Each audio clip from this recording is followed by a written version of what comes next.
Cool. It's great to meet you. Thank you for taking a minute out today. I appreciate it. Absolutely. So I want to dive into your world of being an author and being a physician and just all of the good things that you're doing. And before we do that, probably one of the biggest, more momentous things, not only for humanity, but for, hospitals and physicians around the world was COVID 4.5 years ago. How Yes. much of living through that time period has reverberated and affected the work and the way that you live life today?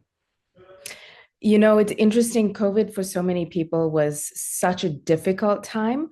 For me, it was actually almost a renaissance in my life. Yeah. My uh, oldest child was 4 years old at the time, and he had provided so much insight into what I do and how it affects me as a human being and my immediate family as well as the people around me. So initially, when he was hearing about COVID and people were talking about people dying and things like that, and everything shut down, but Mama was still going to work.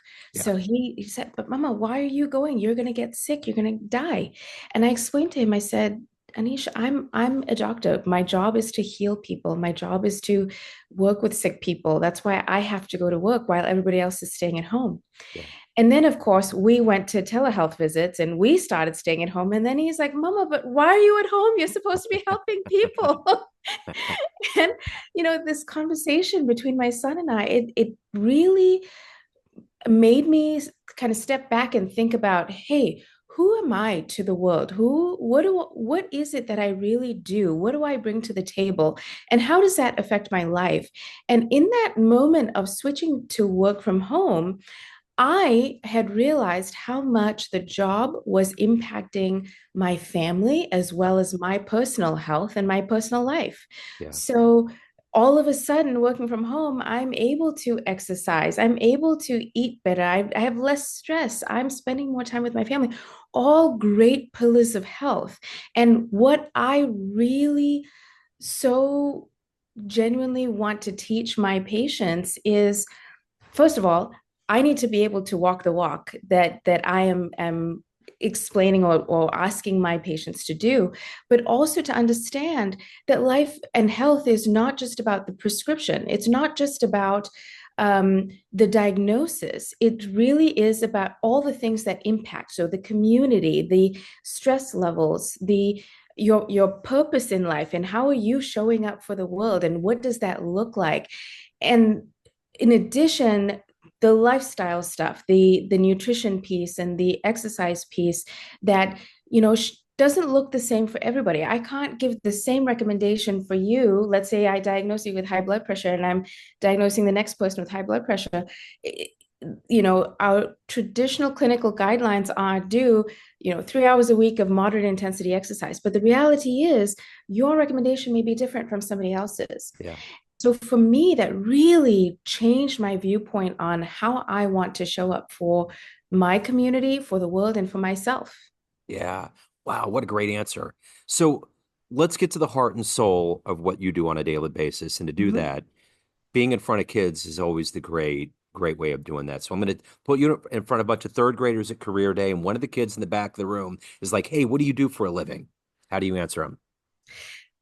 My very clear answer is I take care of people. I make sure that they stay healthy, that they are happy and joyful in their lives, and they feel safe. So what did you want to be when you were in that position in the third grade? What was your dream life? Interesting, it was to be a doctor. Okay. My dream to be a doctor started when I was about 5 years old. And as I wrote my book, for a long time, I knew that I always wanted to be a doctor, but I couldn't really pinpoint the why. Yeah. And as I was writing my book, which is stories about my life, the book is called Fat to Fabulous, and it talks about my journey through from childhood through adulthood because I struggled with weight issues ever since I was a young child. Yeah. And when around the time between ages 4 and 6, my grandfather had committed suicide. My grandmother had cancer and died from cancer. My father had suffered a major heart attack. and my brother was diagnosed with epilepsy, all in that time frame, all very close people to me, and we have a very close-knit family. And so it really impacted my life. And the other interesting thing is Michael Jackson released the song Heal the World. And for some reason, it just stuck with me and became the anthem of my life. Wow. And to this day, it's a song that just resonates with my soul, Yeah. because that's really what I want to do, is heal the world. Wow. So living through all of that and obviously seeing all of those elements help you become you. But what were some other foundational elements of getting into medicine? How was that dream cultivated, the seeds planted to evolve into you actually having this career? That's It's a tough question because I think it's evolved over time. For Yeah. me, as I mentioned, I just had that drive. I always had that vision. And I also had the luxury of seeing a lot of illness in my family, but I also have a lot of physicians and healthcare workers in my family as well. So I had that perception of what it looked like and what it meant. And so my drive growing up was just, I need to be a doctor. I need to get to that. I need to get to medical school. Everything I was doing was very algorithmic up to the point of medical school and even residency.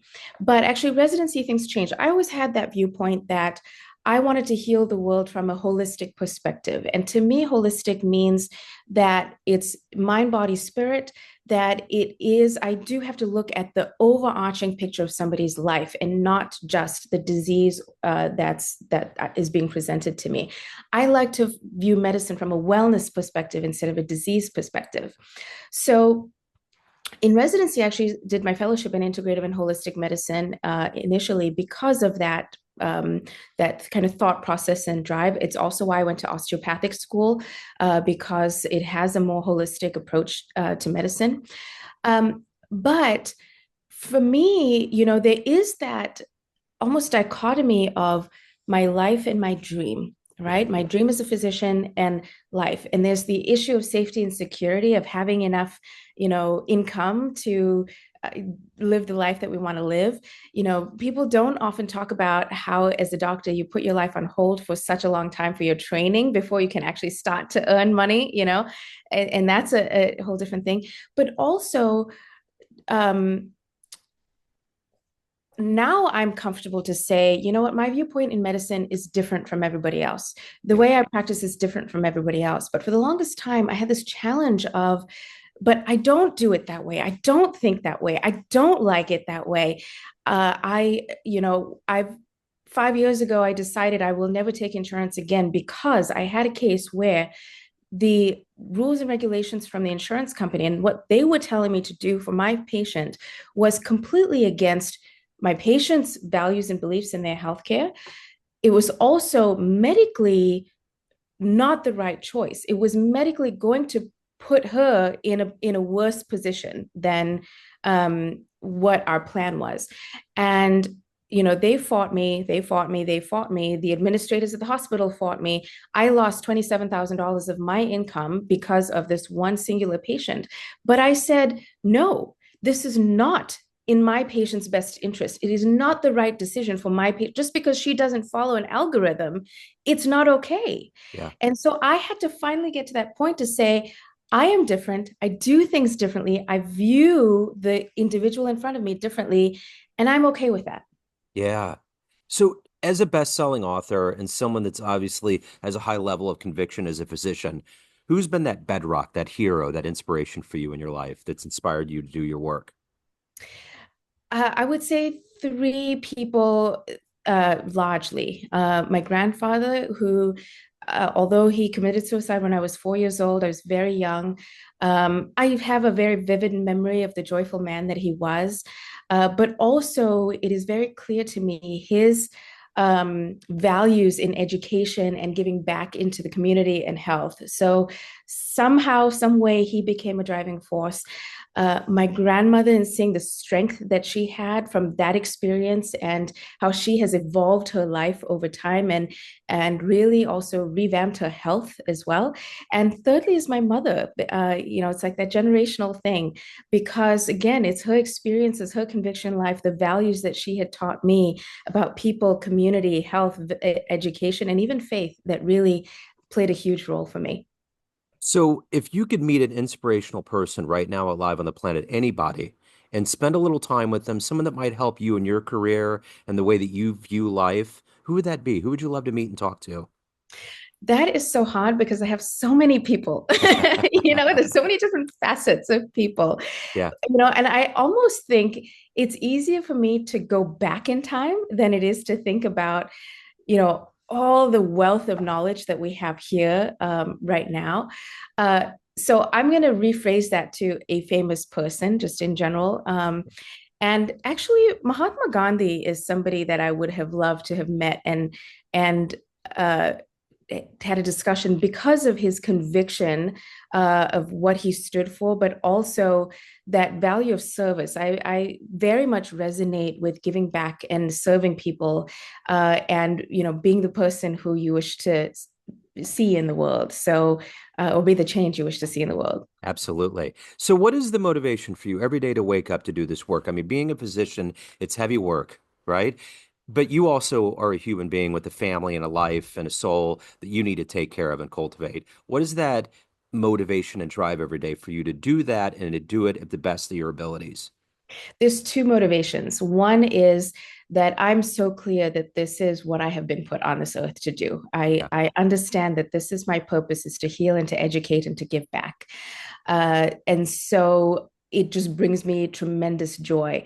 The second is I want to be an example for my children. I want them to know and understand what it is like to give back and not just receive. And so what I have, and I'm still working on and trying to become better at, is doing the work-life integration, right? It's not, my mentor has taught me it's not about balance, because that's really difficult to do. It's really about how do you integrate. So I do involve my family and my children a lot in the activities that I do. If I'm doing service activities, I really try and get them involved. Even amongst my patients, whom I call the 100 Club, I limited how many patients I take care of so that I can provide the care that I value. But also, we are a community. We are a community where we talk about, again, service, about sleep, stress, social activities, let alone the traditional health principles that we consider. So, what made you write the book Fat to Fabulous? What was kind of the moment where you said, "I'm going to put my story down. I'm going to try to help people. This is the journey I'm going on." How did that happen? The honest answer is my mentor. When he first met me and he saw me interact with people and heard some of my stories, he said to me, he says, "You have to write this. You absolutely have to write this. People resonate with it." And for a while, he said, "Write it for yourself. You can decide whether you want to publish it or not, but write it for yourself." And as I started writing it, I thought, okay, this is going to be for myself, because I've put in stories there that I've never shared with anybody in my life. I mean, my best friends, my husband, my parents, they all look at it like, how do we not know these things, Yeah. But ultimately, as I started talking to people, and so many people said, you have no idea how your stories may help other people." And I share my stories with my patients. I'm very open with my patients. And so many of my patients said that this is who you are as a physician. So we really think you should share it with people. And so I decided to publish it. And I'm actually very glad that I did at this point. Well, the thing about making and publishing a book is there's you never know what's going to happen. You never know how it's going to be embraced, if it's going to be embraced. And clearly yours is a bestseller. What kind of what was your feeling when you realized that it was actually going over very well?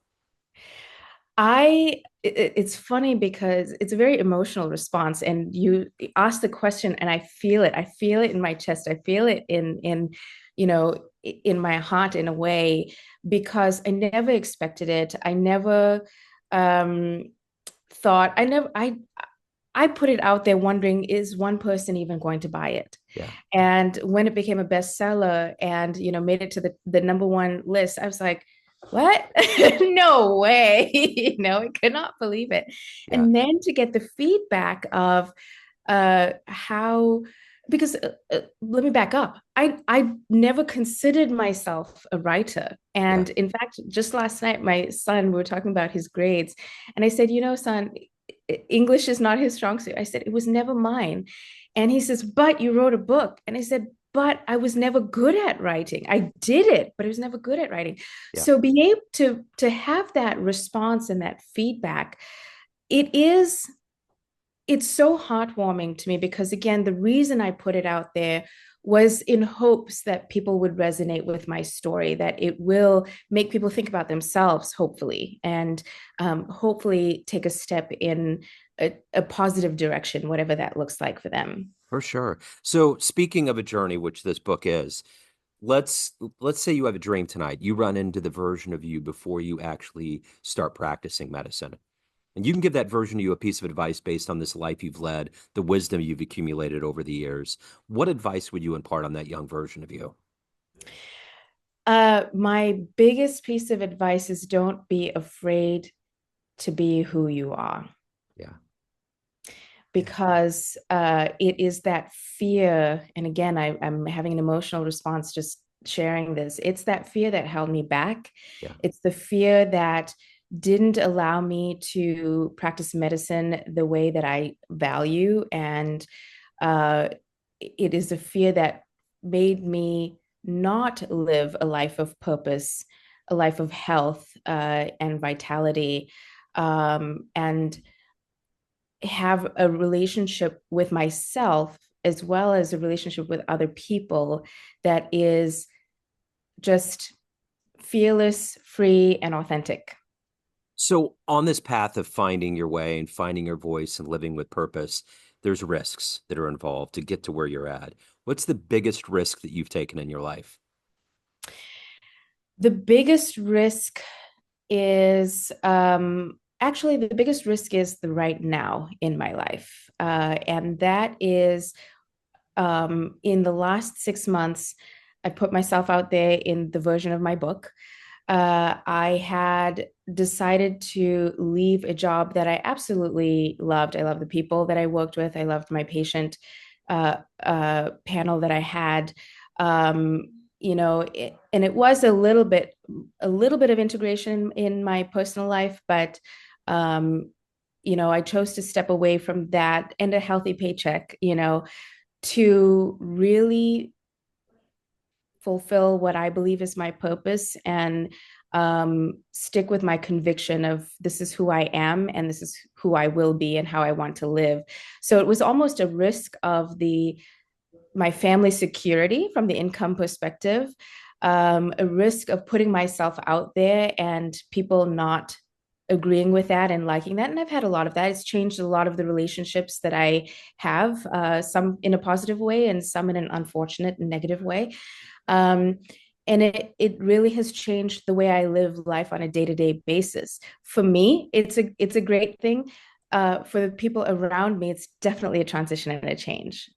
So, of all of these things that you've done and evolved to at this point in your life, what are you ultimately the proudest of? I am the proudest of being unapologetically me. Yeah, I love it. What's the best advice you've ever gotten? Um, I say this a lot. It sounds weird, and even my mentor who said this to me, I think he every time I say it, he's like, "Really? That's the big takeaway?" And it's LTFU, lighten the F up. I like it. Because again, we just take life so seriously, and with lightening up and not always being stressed out, not always feeling like we have to accomplish everything or that every disaster is a train smash. It's like, you know what? It's a bump in the road. Who cares? Move on, deal Yep. with it. Yep. It's not a big deal, and just enjoy life. Yeah. You know, enjoy who you are as a person, enjoy the people around you and the community that surrounds you. Yeah. I Be totally you dig and it. LTFU. Yeah, absolutely. So let me ask you this. As an author, what was your favorite book growing up? What was the book that either opened you up to the possibility of writing or just made you want to read more? Um, the book that resonated with me a lot, and oh my gosh, it's totally, I'm blanking on the name. I love this story. The author is Rohinton Mystery. Um, oh shoot, I cannot think of the It's name of okay. it, but I I will understand. tell you why I resonate with the book. It's about it's set in India, and it really illustrates the dichotomy of life. You know, the high highs of life and the low lows of life, and it's why it resonates with me a lot. And I don't know why I can't think of the name. It'll come to you. Once we click off, you're going to be like, I got it. Yeah, exactly. Right? So Yeah. let me But ask you this. Rohinton Mystery is the author, that I can tell you. Yeah, and we could peel back the layers from there. So let me ask you this. Everyone out there has a perception of you. Everyone that reads your book, everyone that you work with at your job, your patients, everyone, family, but you run the show. What's your perception of you? Who do you think you are? I am the three words I would describe myself. I'll put it that way. I'm a giver.